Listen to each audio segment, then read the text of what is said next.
Same day, chapter 19.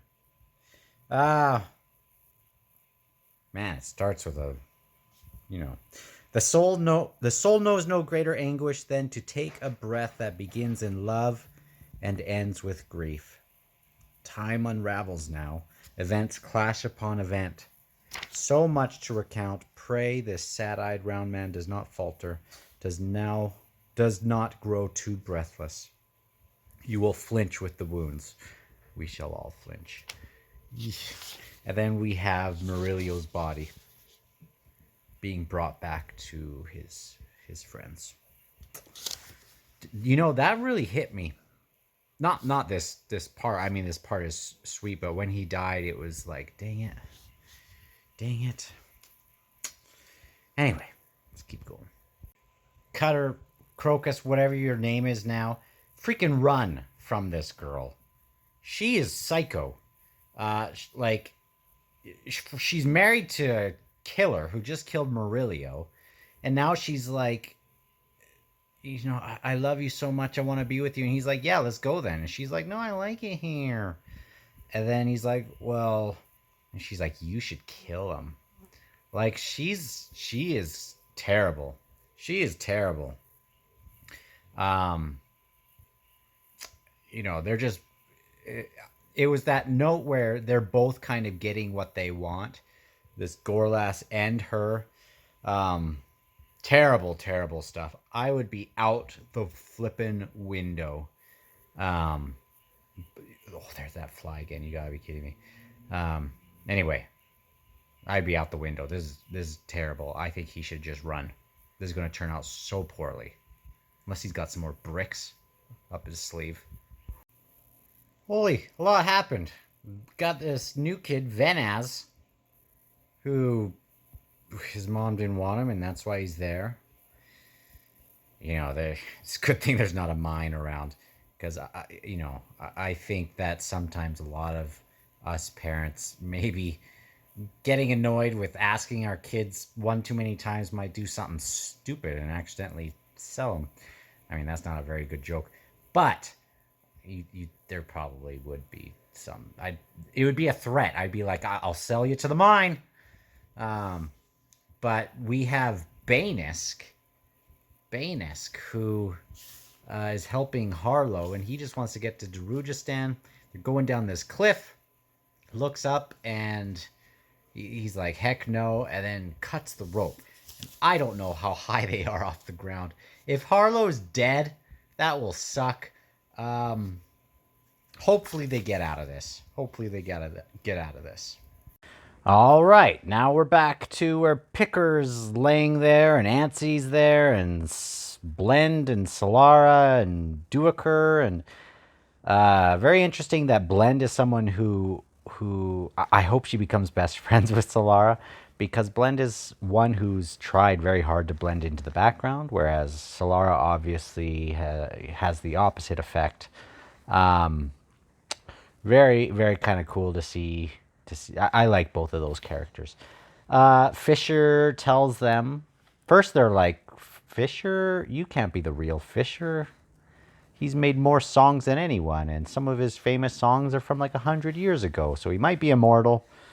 Uh, he tells them that the hit on the bridge burners isn't there anymore. He's dealt with that Seba guy or whoever he was. They go talk to Barathol, who says, "Hey, it's like gonna be 6 months of hard labor or whatever, and I can get my blacksmith ticket or whatever you would call it. Uh, I can officially become a blacksmith because it's a part of the rehabilitation program, and as long as there's no limit to how far I can go as long as I pass the exams and stuff." So that's a loophole around, and then Solar and Barathol think that's like the funniest thing. So that's great. Um, I kind of am confused in a sense. Who does Solara like right now?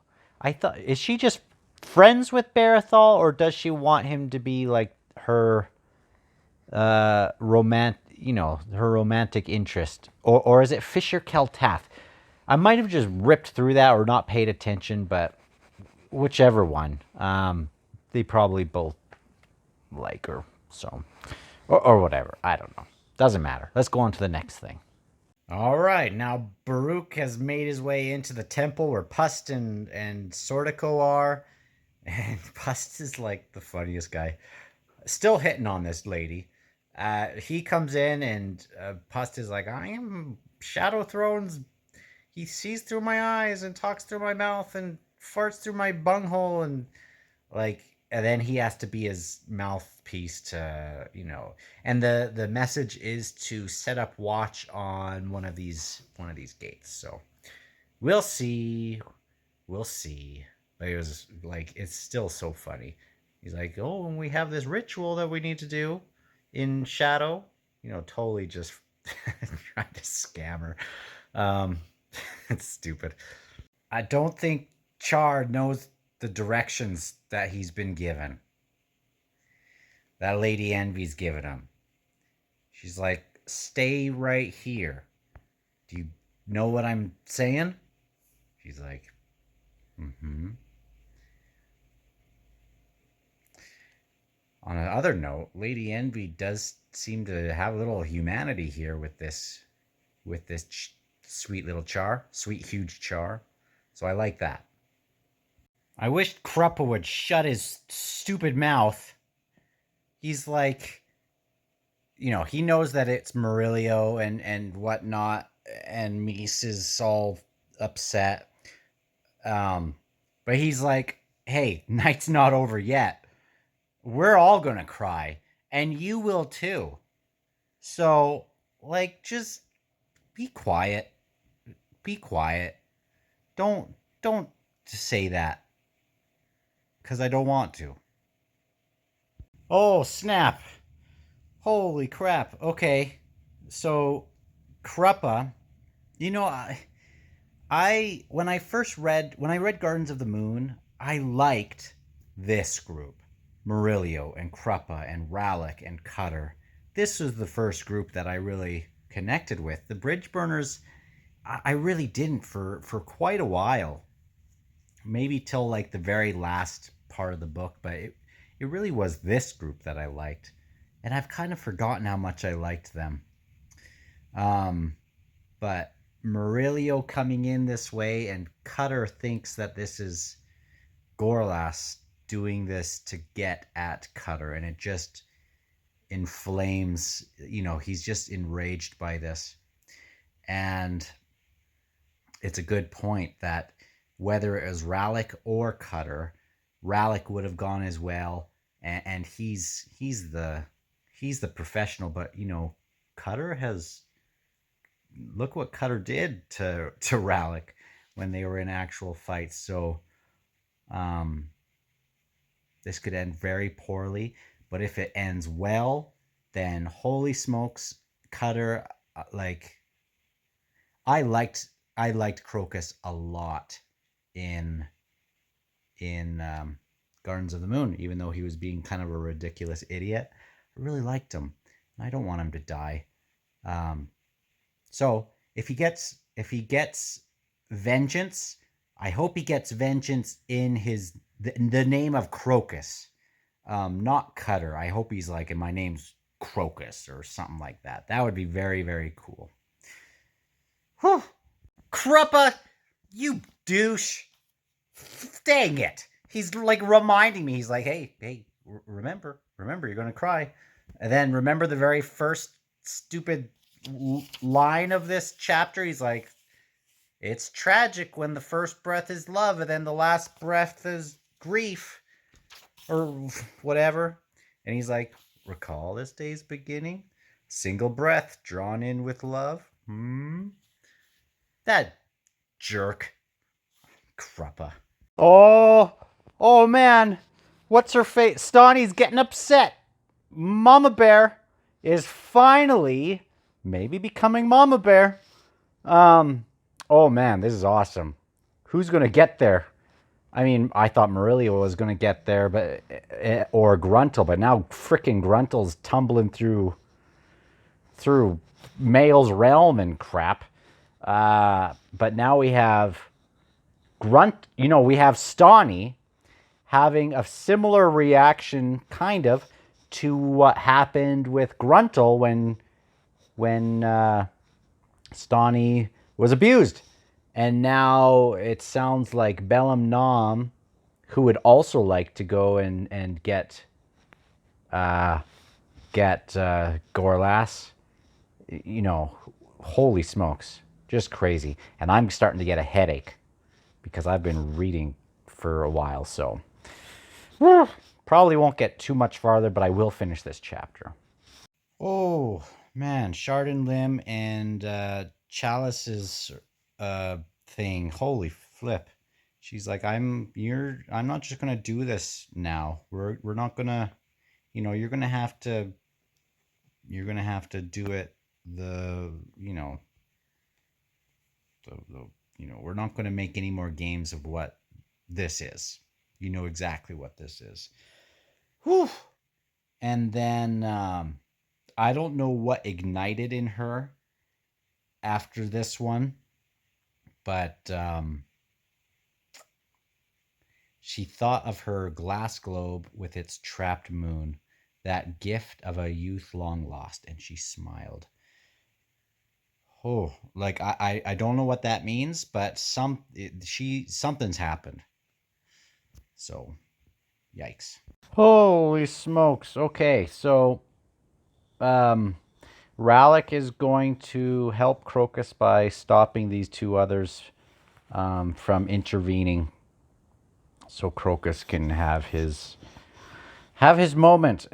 Call, who Krepa knew he was going to go back to drinking hard,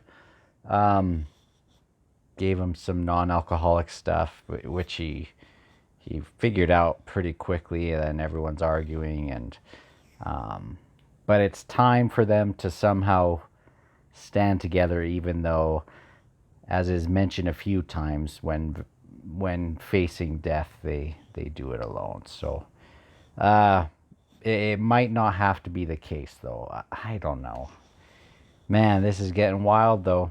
Wild. All right, I had to move to a place where it's colder in the house because I don't know what the heck Picker's thing was. Waking up all naked and in this weird dream place, maybe where like the Maiba was, where Gruntle goes in his little weird stages, this dream world that maybe Kruppo wanders in. And these little short guys find her, and who knows? Is she gonna be soul taken now, or whatever you would call them? I'm starting to get a big migraine. Maybe not a migraine, but a headache. Dang it! I'm not gonna be able to keep doing tons of chapters today. Maybe that's good though. Holy crap! So Harlow and Bainisk dies, getting told all about the city, and Harlow's idea of this great city is like place where there's no pain, place where you are, you're enough because you help out and your parents love you, and you have a mom that loves you and a dad that doesn't rape the mom. It's just a great, great place. Like, man, poor Harlow. What a thing that he is. I hope Stani gets to this boy and picks this boy up and loves him up. But who the heck knows how this is going to go. Holy moly. Jeez. Well, I'm about to go to 7-Eleven. I don't know what I'm going to get, but I got to get something. What's his face? Cutter sees Absolar on the way.